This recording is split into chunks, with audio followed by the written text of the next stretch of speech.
उधर रूस ने सीरिया में 2 जगह एयर स्ट्राइक कर दी जिसमें कम से कम 11 लोगों की मौत हो गई।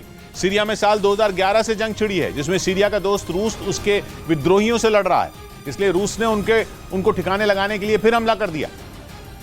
जिसकी सामने आई तस्वीरों में दिन के उजाले में रूस की मिसाइल उत्तर पश्चिमी सीरिया के इदलिब प्रांत में गिरती नजर आई। दावा किया जा रहा है कि यह रूस का सीरिया पर इस साल का सबसे बड़ा हमला है। सीरिया में सरकार और विद्रोहियों के बीच 12 साल से जंग छिड़ी है और पुतिन सीरिया के राष्ट्रपति बशर अल असद के साथ खड़े हैं। उनकी सरकार को बचाए रखने के लिए रूस ने अपनी सेना को सीरिया में तैनात किया हुआ है। रूस के हवाई हमलों की बदौलत ही सीरिया की सरकार अब तक बची हुई है। यही वजह रही कि इस बार भी रूस ने एयर स्ट्राइक का ही तरीका अपनाया और सीरिया के इदलिब प्रांत पर बम गिरा दिए क्योंकि वहां विद्रोहियों का कब्जा है। इस बीच मध्य अमेरिकी देश हॉन्डुरस में फैली हिंसा के बाद वहां के राष्ट्रपति ने कई शहरों में कर्फ्यू लगा दिया। वहां कोलोमा शहर में एक रात पहले हुई गोलीबारी में 20 से ज्यादा लोगों की मौत हो गई। इससे पहले भी वहां कई शहरों से हिंसक झड़प की खबरें सामने आई थी, लेकिन एक रेस्टोरेंट में हुई गोलीबारी से सबके होश उड़ गए। आशंका जताई गई कि हॉन्डुरस के कोलोमा में यह वारदात ड्रग्स तस्करों के बीच हुए विवाद की वजह से हुई, जिसमें एक ही झटके में करीब 20 लोगों की जान चली गई। इसके बाद वहां बिगड़ते हुए हालात को देखते हुए कर्फ्यू लगा दिया गया। साथ ही कोलोमा में बड़े पैमाने पर छापेमारी की गई। इस दौरान पुलिस वालों ने शहर के कोने कोने में दबिश दी। वहीं सरकार ने संदिग्ध लोगों की जानकारी देने पर करोड़ों रुपए के इनाम की घोषणा भी कर दी। इधर दिल्ली में बिजली करीब 10% तक महंगी हो गई, जिसका असर दिल्ली में 200 यूनिट से ज्यादा बिजली इस्तेमाल करने वाले उपभोक्ताओं की जेब पर पड़ेगा। दिल्ली में बिजली की दरों को तय करने वाले आयोग DERC ने वहां की बिजली कंपनियों को पैसा बढ़ाने की इजाजत दे दी, जिसके बाद दिल्ली में बिजली महंगी हो गई क्योंकि DERC ने दिल्ली में बिजली सप्लाई करने वाली कंपनियों को बिजली खरीद पर हुए समझौते के तहत तय हुई दर को बढ़ाने की इजाजत दे दी। असल में बिजली पैदा करने वाली कंपनी और उसके खरीदार के बीच बिजली खरीद के लिए एक निश्चित दर समझौता होता है और अब उसी दर को बढ़ाने की इजाजत DERC ने दे दी, जिसके तहत दिल्ली में बिजली सप्लाई करने वाली कंपनी BYPL को बिजली पर करीब 10% ज्यादा दर वसूलने की इजाजत मिली। साथ ही दिल्ली में बिजली सप्लाई करने वाली दूसरी कंपनी BRPL को करीब 6.5% और NDMC को 2% ज्यादा दर वसूलने की इजाजत मिल गई, जो अगले 9 महीने तक यानी जुलाई 2023 से लेकर मार्च 2024 तक ये दर वसूलेंगी। और इसी वजह से दिल्ली की राजनीति भी गर्मा गई। बिजली की बढ़ी कीमतों पर बीजेपी ने केजरीवाल सरकार पर हमला बोला। बीजेपी ने दिल्ली में बिजली की कीमतों में बढ़ोतरी के मुद्दे पर प्रेस कॉन्फ्रेंस कर केजरीवाल सरकार को कटघरे में खड़ा किया।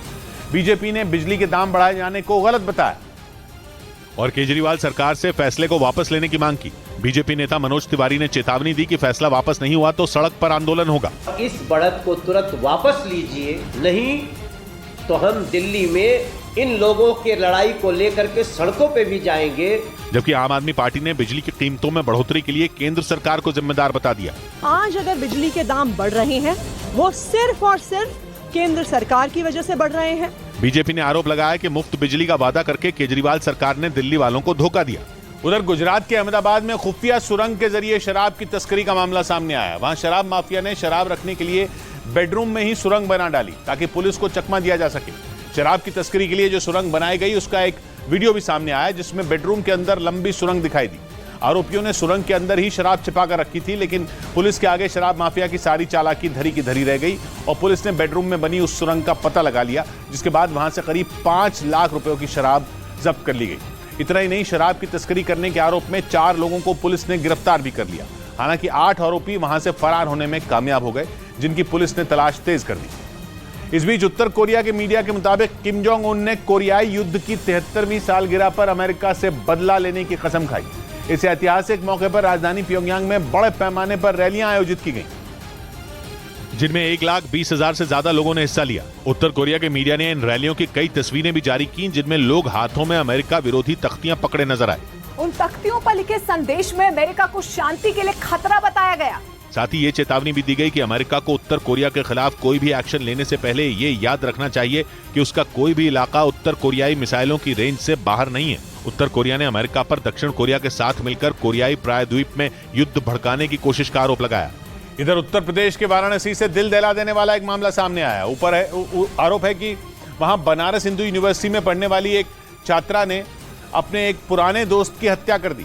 पुलिस के मुताबिक उसने दृश्यम फिल्म देखकर अपने दूसरे दोस्त के साथ मिलकर यह प्लान बनाया और हत्या की वारदात को अंजाम दिया। बताया गया कि यूपी की बनारस हिंदू यूनिवर्सिटी में पढ़ने वाली वो छात्रा अपने दोस्त राहुल के साथ लिव इन रिलेशनशिप में रह रही थी, लेकिन उसका पुराना दोस्त दिव्यांश अक्सर उसे परेशान करता था और पुलिस के मुताबिक इसी वजह से उस छात्रा ने अपने दोस्त राहुल के साथ मिलकर हत्या की साजिश रची, जिसमें राहुल का ड्राइवर शादाब भी इस प्लान में शामिल हुआ।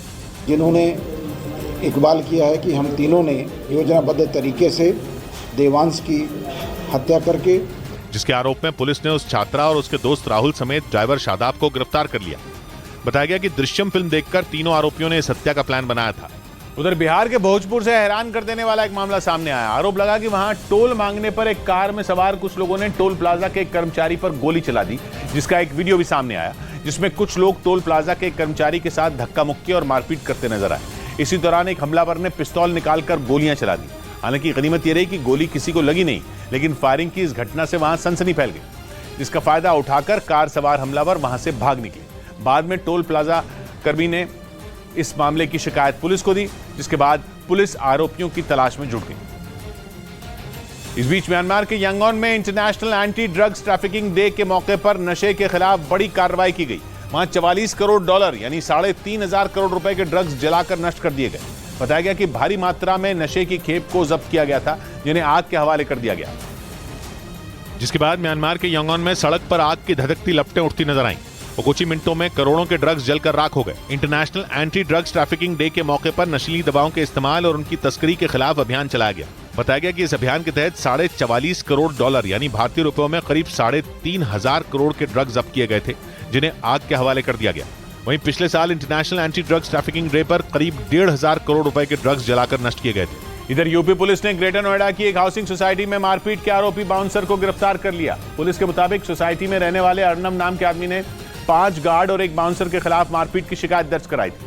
मारपीट के इस मामले का एक वीडियो भी सामने आया, जिसमें ग्रेटर नोएडा की हाउसिंग सोसाइटी गौर सिटी के 12th एवेन्यू के गेट पर कुछ लोग मारपीट करते नजर आए। सोसाइटी में रहने वाले अर्नब नाम के आदमी ने आरोप लगाया कि 23 जून की रात गेट पर तैनात कई गार्ड ने उनसे अभद्रता की। आरोप है कि इस दौरान वहां मौजूद अजय कुमार नाम के बाउंसर ने उन पर हमला कर दिया, जिससे वो गंभीर रूप से घायल हो गए। इस मामले में उनकी शिकायत पर पुलिस ने उस वक्त मारपीट में शामिल 5 गार्ड को तो गिरफ्तार कर लिया था, लेकिन आरोपी बाउंसर भाग गया था, जिसे पुलिस ने गिरफ्तार कर लिया। उधर भारत के अमेरिकी ड्रोन खरीदने से बौखलाया पाकिस्तान कंगाली की हालत में भी नए हथियार खरीदने वाला है। चीन और पाकिस्तान की सेना के बीच होने वाले सौदे से जुड़ा यह दावा पाकिस्तान की मीडिया ने किया, जबकि भारी आर्थिक तंगी से जूझ रहे पाकिस्तान के पास न तो अपने लोगों को खिलाने के लिए अनाज है, न ही उन्हें देने के लिए रोजगार है। लेकिन इसके बावजूद वो भारत और अमेरिका के बीच हुए प्रेडेटर ड्रोन की बड़ी डील से टेंशन में। यही वजह रही कि खराब आर्थिक हालात के बाद भी भारत की तरक्की से परेशान पाकिस्तानी सेना चीन से नए हथियार खरीदने वाली है। पाकिस्तान की मीडिया ने दावा किया कि उनकी सेना चीन से 4 मानव रहित CH-4 ड्रोन खरीदेगी। इसके अलावा पाकिस्तान ने चीन से 8 AR-1 मिसाइल भी खरीदने की डील की, जबकि पाकिस्तान के पास पहले से ही चीन के 3 CH-4 ड्रोन मौजूद हैं। लेकिन भारत की बढ़ती ताकत से वो इस कदर घबरा गया कि वो भयंकर आर्थिक संकट से गुजरने के बाद भी चीन से हथियार खरीदने में जुट गया।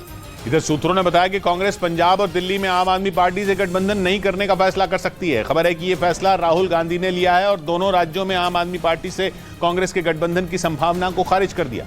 इससे पहले खबर आई कि पटना में हुई विपक्ष की बैठक में अध्यादेश के मुद्दे पर दोनों पार्टियों की ठन गई, क्योंकि केजरीवाल ने शर्त रखी कि कांग्रेस अध्यादेश पर अपना रुख साफ करे। लेकिन कांग्रेस के केजरीवाल की शर्त नहीं मानने पर दोनों पार्टियों की दूरी बढ़ गई, जिसकी झलक पटना में विपक्ष की प्रेस कॉन्फ्रेंस में दिखी, जिसमें केजरीवाल शामिल नहीं हुए। सूत्रों ने बताया कि राहुल गांधी आम आदमी पार्टी के रुख से नाराज हैं। यही नहीं, पार्टी नेता आम आदमी पार्टी के बारे में बात तक करने के मूड में नहीं दिखे। कौन क्या कहता है, क्यों कहता है, इस पर हम नहीं जाना चाहते।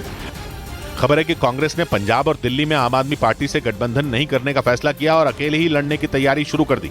इस बीच यूक्रेन की मीडिया ने दावा किया कि रूस ने पिछले 24 घंटों में यूक्रेन के 9 इलाकों पर ताबड़तोड़ हमले किए। इन हमलों में कई लोग घायल हुए, जबकि कई इमारतों को भी नुकसान पहुंचा। और इन हमलों के लिए रूस ने ड्रोन समेत कई मिसाइलों का भी इस्तेमाल किया। यूक्रेन की मीडिया ने दावा किया कि जिन इलाकों में रूस ने हमला किया उनमें Chernihiv, Sumy, Zaporizhzhia, Dnipro, Kharkiv, Kupiansk, Luhansk, Mykolaiv और खरसोन शामिल थे। इन सभी इलाकों में सबसे ज्यादा नुकसान लुहांस्क में हुआ, जहां 101 बार हमले किए गए, जिनमें 16 रिहायशी इमारतों को नुकसान पहुंचा। इसके अलावा यूक्रेन के चर्निव में रूसी हमले में एक ट्रांसफार्मर तबाह हो गया, जिसकी वजह से लोग बिना बिजली रहने को मजबूर हो गए। वहीं जापोरिजिया में भी 52 बार हमले हुए, जिससे वहां कई इमारतों को नुकसान पहुंचा।